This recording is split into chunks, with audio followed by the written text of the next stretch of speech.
The Trump White House has been trying to do damage control over the Jeffrey Epstein lack of documents release issue. So what did they do? They trotted out Tulsi Gabbard, the director of national intelligence, during Caroline Leavitt's press conference to talk about her allegations that former President Obama should be tried and charged for treason associated with the 2016 presidential election. Now, here's the kicker.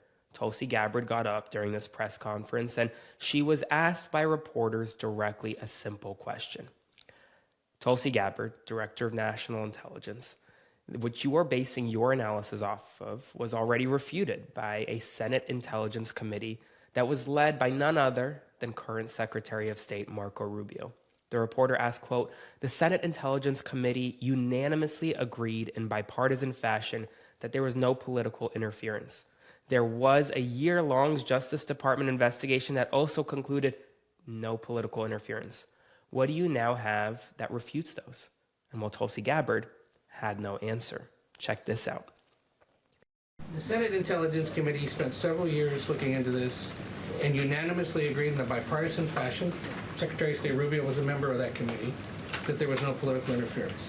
There was a years-long Justice Department investigation into this as well that also concluded no political interference. So help us, from a 50,000-foot level, explain, what do you now have that refutes those two? Sure. I will encourage you, in my role as the Director of National Intelligence, my job, again, as I said when I came into this role, was to make sure that we are telling the truth to the American people and that we are ensuring that the intelligence community is not being politicized.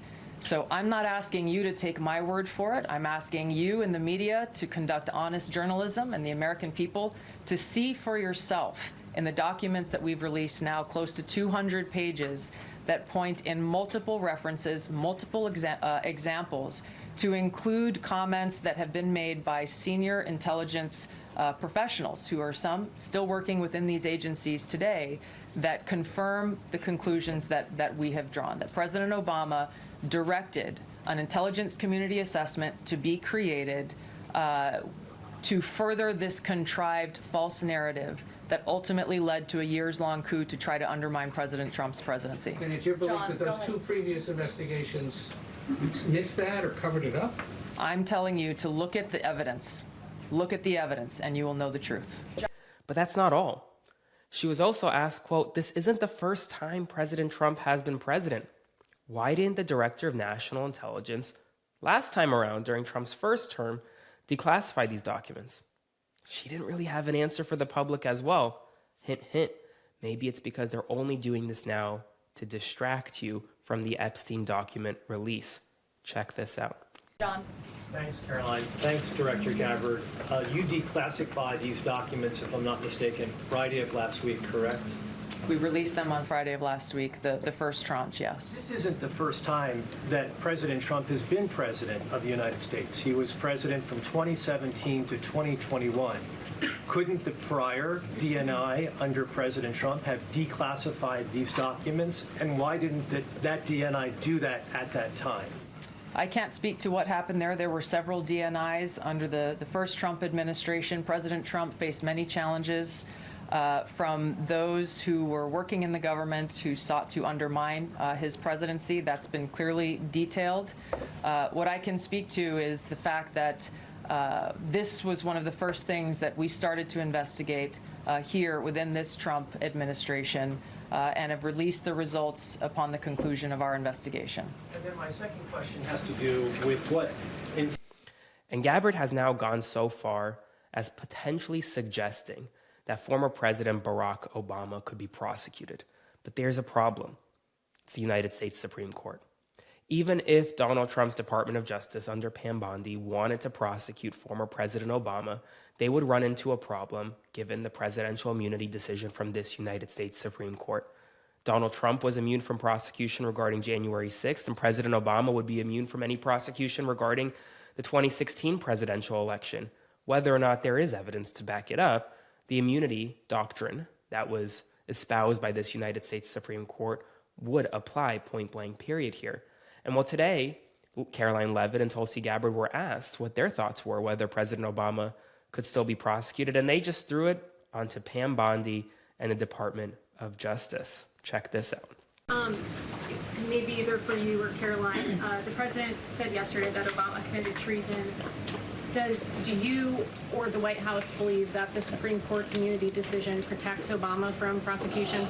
Look, I can speak to the president's feelings on this matter. He spoke to all of you yesterday in the Oval Office, but I also spoke to him about this morning. And he wants to see all those who perpetuated this fraud against our country, who betrayed our country and the Constitution, to be thoroughly investigated and held accountable.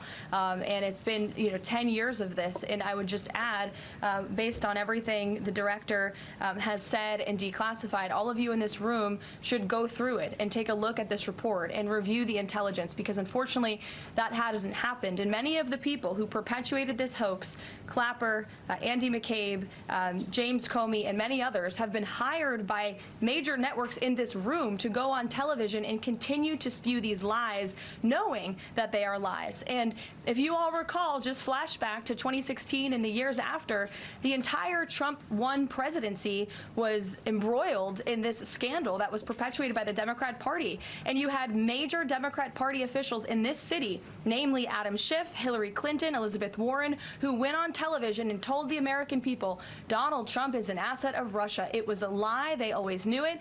Hillary Clinton herself said that President Trump would be a puppet for Putin. Senator Tim Kaine at the time called President Trump Vladimir Putin's defense lawyer. Adam Schiff stated, and one of the worst things a lawmaker can do is to tell the American people, I know something you don't know, it's just classified and I can't tell you. And that's what he said. I can tell you that the case is more than that. I can't go into the particulars, but there is more than circumstantial evidence now. And not enough people in this room, not enough journalists in this country pushed Adam Schiff to say, what are you talking about? What evidence do you have? Everybody just ran with the lies, and it led to impeachments. It led to the division of our country. Unfortunately, so many Americans, from listening to outlets in this room, believed in these lies. And it's a complete scam, and it's a scandal, and the president wants to see accountability for that. Phil. Now, here's what they're setting up. They're setting up a situation where Pam Bondi, the Attorney General of the United States, takes the fall for the lack of Epstein file release, and then takes the fall for not prosecuting former President Barack Obama. And it's pretty clear. Tulsi Gabbard today was asked point blank, hey, you want to charge Obama and his cohort with conspiracy? But the issue is the statute of limitations for conspiracy is 5 years. So what are you going to charge him with other than potentially treason? And Tulsi Gabbard's response, great question for Attorney General Bondi. Check it out. And then just quickly, I know you said you would leave the charging to DOJ, but the statute of limitations on conspiracy is 5 years. So what else could they possibly pursue besides treason? I think that's a great question for Attorney General Pam Bondi. We're providing all of the evidence, all of the intelligence that we have, both redacted and unredacted versions, referring it to the Department of Justice and the FBI.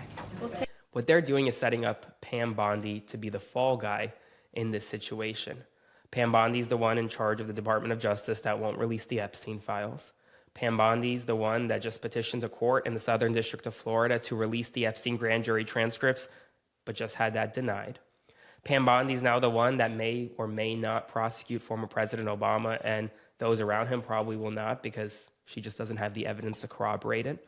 And if Pam Bondi keeps not doing things that MAGA, that this base really wants her to, the only thing that Donald Trump can do at that point is terminate Pam Bondi.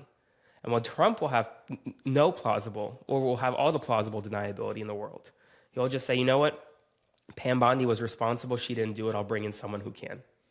Tulsi Gabbard used to be in the president's doghouse because of disputes between her and him over Iran and striking Iran. Well, she's out of the doghouse. She's now allowing him cover to potentially distract the public from the Epstein documents to go after former President Obama whenever he now has a chance to do so. So Tulsi Gabbard's fine. She's back in the president's good graces. But Pam Bondi is now being set up for failure by this administration time and time again. We're going to see what happens next. But today's press conference only made it harder for this administration to argue that the Epstein files should not be top of mind right now. So subscribe to support my work, because we're far from over. We're going to continue calling for the release of the Epstein files, and we're going to do it together. So stay tuned for more.